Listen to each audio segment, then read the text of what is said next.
Yep. All right, Christians. This is Testimony Tuesday, and I got my sister, my favorite sister, Vanessa Martin. Of course, all my sisters are my favorites, so that's what I say. That's what I started to say. I think we all are. Yeah, exactly. So Vanessa is going to be giving her testimony tonight, everybody, and I'm certainly excited about hearing it. And I think it's actually a good break for me in a good way, but it's a good break because it's a way to get to hear from some of the other brothers and sisters who are so faithful at attending our discussions and gatherings, and she's certainly one of them. So this was a big step for Vanessa, and I'm so glad that she took the time to do it. And so I appreciate you, sister. So we'll get right into it. This is the testimony of Vanessa Martin, which is going to be immortalized and memorialized forever after tonight. So let me start by asking you some background questions, because I just got a bunch of questions, and you can feel free to take your time to answer them however you feel like it, and I'll just kind of guide you along. And if somebody in the comment has a question, I'll field the questions for you, and all you have to do is just answer them the way you always would. So the first question is this: can you describe your religious or your spiritual background growing up? How was that? Oh, wow. Okay. Well, when we were children, about 5 or 6 years old, Dad took us to church. Mm-hmm. And then after a couple years, he quit going. Mm-hmm. And we were Baptist at the time. Mm-hmm. And after about 8 years old, I started having these dreams Mm-hmm. of Satan chasing me. He was chasing me through this. It was like a trailer, Mm-hmm. but it had a door on each side. Mm-hmm. And then he would take me, like, we had this big hole in our front yard, not literally, but in my dream, we had this big hole in our yard. Mm-hmm. And he would try to get me to go down in that hole. Mm-hmm. So I knew from a small child that I was chosen by God. I knew that. Mm-hmm. And I knew that Satan was chasing me for some reason. Mm-hmm. And then after when I was 13 years old, I got saved and baptized. And Mom and Dad came to church. But I usually went by myself. So, I mean, it was great. But then through my teenage years, I was fine until I got about 17 years old. And then I backslid and started getting out in the world and doing stuff I shouldn't be doing, because I was ignorant in the word, honestly. I really was. Right. So, but anything else? Yeah, no. Oh, we just getting started. We just getting warmed up, sisters. So buckle up. I know. Buckle up, buttercup, as they say. I just didn't know what to say.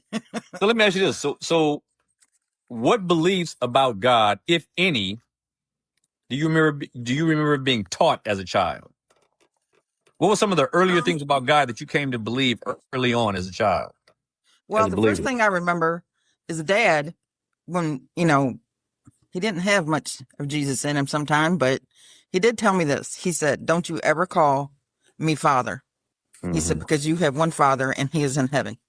And so, see, I get kind of teared up. So anyway, but he did tell me that. What was the question again? No, that was it. What were some of the beliefs about God that you were taught, that you remember being taught as a child? Yeah, I remember, that that they taught me, that Jesus loves us all, which I found out it's not true. But anyway, we were taught that as we were growing up. And we were taught that if we just asked God to forgive us, that we would be good, Mm-hmm. But I mean, I really did feel the Spirit when I got saved when I was 13. Mm-hmm. And, but nothing like I should have. I'll put it that way, because I don't think I knew anything. Right. So what? Now you talked a little bit about the dream that you had about the devil chasing you. Did you have any other experiences in your early life that kind of helped shape your view of Christianity, either in the right way or a wrong way? And if a wrong way, how did you change from it? And if a right way, how did it help you grow? I just honestly when I went to church, it was mostly just full Baptist, preaching and all that, and I could feel, and singing. We had a lot of singing in our church, and but as far as shaping me, no, it was later. Ah, It was okay.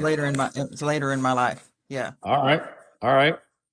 So now, before becoming a Christian, how would you have described your view of the world or your purpose in life before you became a Christian? And that may have been young for you, but like, what, what, like, what do you remember about you before you became a Christian? The one thing that I have always been, Mm-hmm. and God gave me this gift, I've always been forgiving my whole entire life. Oh, Somebody would wow. do something to me, and I would forgive them because I knew that we had to forgive for some reason. Mm-hmm. And even when I was a child, Mm-hmm. I just never knew where I got that from. But I was always grateful that I got it, that I could Right. forgive people really easy. Mm-hmm. And I just thank God for that every day now because I'm a forgiver. And that hasn't changed, huh? Nope, Hasn't not one changed. bit. That's a great quality. And I notice your testimony, but that's one thing about my wife I love so much. She forgives fast and gets over things fast. No grudges, but that's a great quality. And so, and you've never have you ever encountered a situation with a person that you felt you did not want to forgive? Yes, And how did you deal with it? ex-husband. But I did. I finally forgave him because I was getting bitter, and I've never been bitter in my life. Mm-hmm. And I mean, he did a lot of stuff to me, but that's beside the point. But I didn't want, I was just like, man, I felt like I had so much hate. I never felt hate before. Mm-hmm. And then I felt that, and it was hate. And it was like, how do you get over this?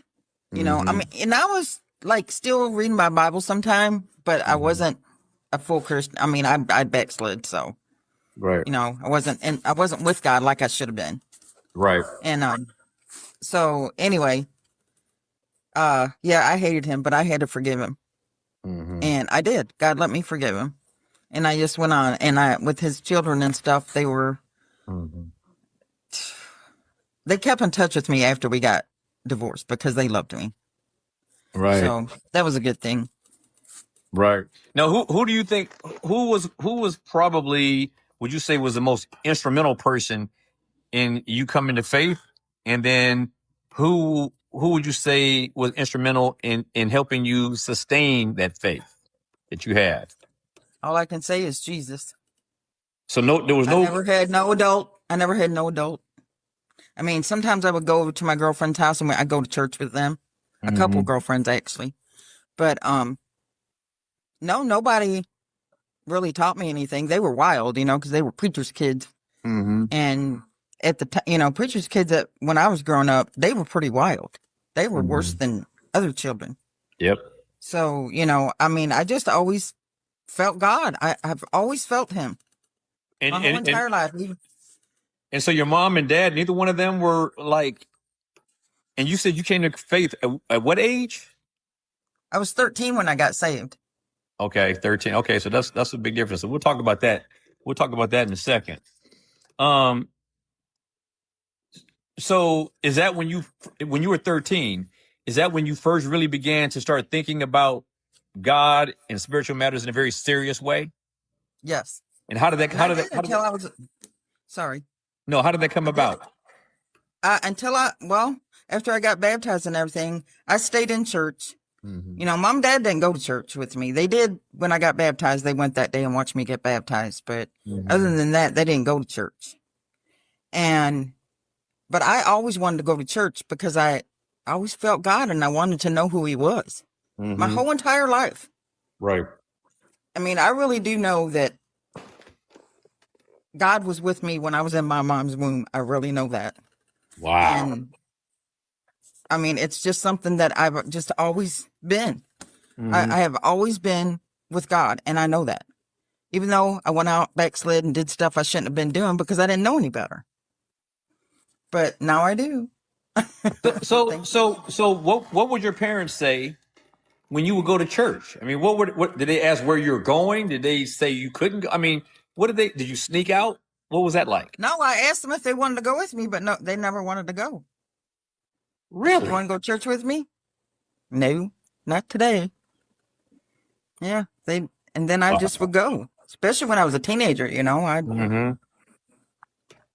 And I and and what do you think?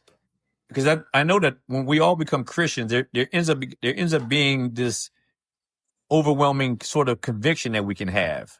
Did you experience something like that? Like just this weight on yes, you, and what was that like? yes, my heart would hurt so bad because I mean, I was a depressed child, Mm-hmm. and I mean, I couldn't. I'm a very outgoing person when I'm in person with people, Yep. but I was kind of withdrawn when I was a Mm-hmm. child. Mm-hmm. I would stay in the house and watch TV and stuff all the time because I didn't want to be around people. Mm-hmm. And but I always felt like I never felt alone because I always knew that God was with me, but I Mm-hmm. just knew that everybody was different than I was. Does that make sense? Yeah, that totally makes sense. That totally makes sense. Yeah. So was there like now, and most people have this kind of a situation, but was there like any particular event, crisis, question that stirred your interest in faith at all? Anything like that? Because usually there's something that triggers a person that to seek and whatever. And I know you came at a young age, but sometimes there's usually some kind of an event or a crisis or something that sort of really stirs you up. Was there anything like that with you? When I got older, I when I was older, I was going to church, and Mhm. we were in a revival, Right. and this guy came. They were from the south. Some of the people were from the south, Hmm. and this guy came, and his name was Burl, and I called him Brother Burl. And Hmm. his wife was, I think, Christina. I'm not sure. I can't remember her name very well. But anyway, um, they came to my house because the people that I was at church with, they didn't want anything to do with him for some reason. Hmm. And I told him, I said, you can come and stay at my house. So him and his wife came, and the reason that they wanted to wait to go somewhere was because they needed a muffler for the car. Hmm. And I said, well, how are you going to get that? I said, because the church just doesn't seem like they want to give you money or anything. And Hmm. he said, God will give it for me. And so I said, okay. Well, then one night we was at my kitchen table, and I asked him, I said, Brother Burl, is there a way that I can learn more about God than what I know? Hmm. And he said, let me tell you something, Vanessa. He said, most people will go out in the bars and hang out till 2 or 3 o'clock in the morning and do whatever they want to do, get drunk and dance and do whatever. Hmm. But nobody wants to sit down and learn about God. Hmm. So I said, well, I'm willing. So me and him and his wife sat down at my kitchen table, and we started reading the Bible. And all of a sudden the Spirit came over me, and literally God showed me who Jesus was. Sorry. That's all right, sister. Don't be sorry. Just take your time. Take your time. Take your time. And how he showed me who Jesus was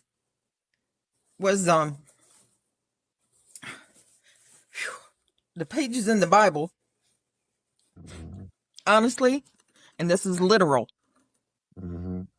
The words on the page jumped off and showed me who he was. He says, I am the Word. So, thank you, Lord.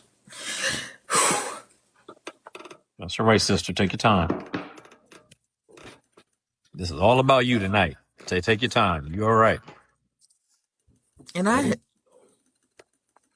anyway, so I was really happy, and I felt the Spirit was all over me for days. Hmm. And I went back to church that day, or that was it next Wednesday, I think it was the Wednesday. No, Hmm. because we were having a revival, so we were there Monday, I think it was. And Hmm. they told me I was Jesus only because knew who the Word was. Mm-hmm. And I said, I am not Jesus. I started this church out of my house. Mm-hmm. And so, but they kicked me out of church. Wait, you And they started a told me, church? You started a church at your own house, and you got kicked out of that church? yes. Wow. Oh yeah, I've been through some stuff, boy. I'll tell you. But that's all right. We all have our stories, don't we? We But do. anyway, We all do. well, there was a man that came. I was at the Church of God because I was in a Pentecostal church at the time, Mm-hmm. and I was at the Church of God, and this man came, and he was going to be our new preacher, Mm-hmm. and he came to he stopped at our house, my husband's house at the time, and he walked in my front door, and he was this big, huge guy, Mm-hmm. but that didn't bother me. But when he walked in my front door, I looked in his face, and I could see in his eyes that he had evil in him. And I told my husband at the time, I said, he's a demon. Mm-hmm. He said, what do you mean? And I said, he's got the devil in him. Mm-hmm. And he actually tore that church apart. Wow. So anyway, after that, that's when I started the church out of my house. Mm-hmm. And so we would have church in my basement because I had chairs set up and everything. We would have church there. And gosh, I'm shaking. Sorry. That's okay. That's all right. I'm shaking because I got the spirit on me and I know it. Anyway, this is what happens to me. Anyway, I after we started that church, and then we had bought land. You know, we all got to, everybody, the church got together and put the money together and bought some land because we was going to build a church. And the day that they kicked me out, he told me that I have to come back to church anymore.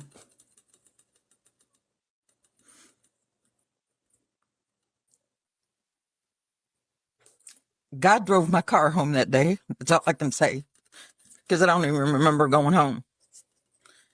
And but he told me on the way home, he said that church will never be built, and it never was. Hmm. You know, like I said, he's always gave me gifts Mm-hmm. and showed me things, and even though it's only for me, it's wasn't for somebody else, Right. And anyway, that was that part of my life, and that's my kids was in church, and everything, and now my son's he doesn't even believe in God, because I think that we all got hurt, because when they kicked me out of church, I mean, that was the worst hurt, one of the worst hurts I've ever felt in my life. I mean, because I love them people, and they were it would be like losing one of you guys, or losing you guys. And it was like, man, I don't know if I'll ever trust anybody again as far as people were concerned. And anyway, I got through that. God got me through all that. And then my husband was preaching at the time. And he wasn't very much of a preacher, but that's my opinion. Well, because we were dispensationalists at the time, and I didn't even know what that was. Right. Okay. Yeah. And the true word of God was not coming through. Right. And so anyway, we kept going back and forth, and anyways, we ended up in a divorce. And that was really hard for me. And now I backslid again then, because I was just like so upset. And then I started drinking a little bit. I wasn't an alcoholic, but I drank a lot at the time. Mm-hmm. Right. And so after that, because I started going out, with my friends and stuff, and we'd drink, and I'd get drunk, and then I never drank by myself before. Mm-hmm. And then one day I went out by myself, and I started drinking, and I went into this bar. It was a bar that I frequented, and there was the bartender's name was Mike, and he was the only person in there.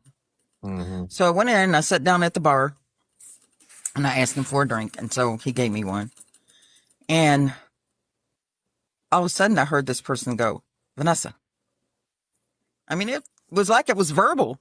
Mm-hmm. And I said, Mike, what do you want? I was like, what do you want? And he goes, Vanessa, I didn't say anything to you. And I said, yes, you did. And he goes, no, I swear I didn't. And so in a few minutes, I heard it again. Vanessa. And I said, what? And he goes, Vanessa, I am not talking to you. And then all of a sudden, he says, if you don't quit drinking, you're going to die.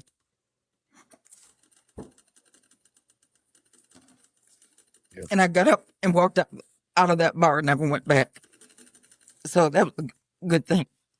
So That's all right. I'm just so grateful. I'm just so grateful. I can't thank him enough. There's been a lot of things that's happened in my life and over the years. And after that, I started back to church again. Mm-hmm. And I was in revival one night. Actually, we was at Lester Summerall's church. Mm-hmm. And in Indiana. Mm-hmm. And the spirit was moving really well, and I was praying my heart out. And I'd been diagnosed with a bunch of tumors, and they wanted to do surgery on me. And that night, I was praying, and all of a sudden, I felt something come out of me.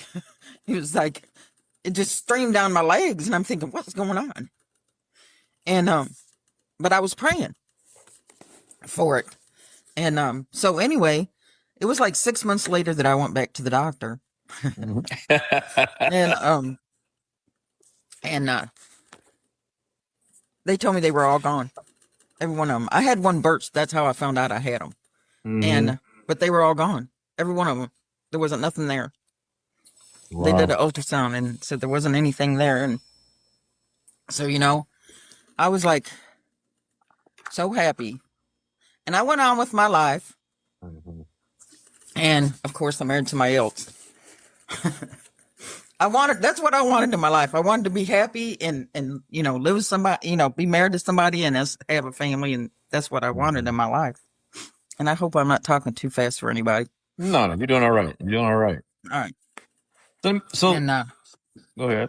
go ahead. No, so I was going to just ask you. So, and you can finish what you're going to say, and you can just pick up on this one too. So, like before you were converted, right? Before you got to this point, what were your thoughts about sin, guilt, morality? What was in your mind leading up to your conversion about those things? Sin, morality, and guilt. Well, guilt is hard, man. I had a lot of guilt because I was doing things that I shouldn't be doing. Mm-hmm. And I didn't want to do them, but I was doing them anyway because Satan was like right on my tail. Mm-hmm. And, but I mean, like I said, there was things that I done that Mm-hmm. I was not happy about. Morality, I always thought morals, because God gave them to us, God gave us our morals in our minds. And so we pretty much knew what morals was. I did anyway. Mm-hmm.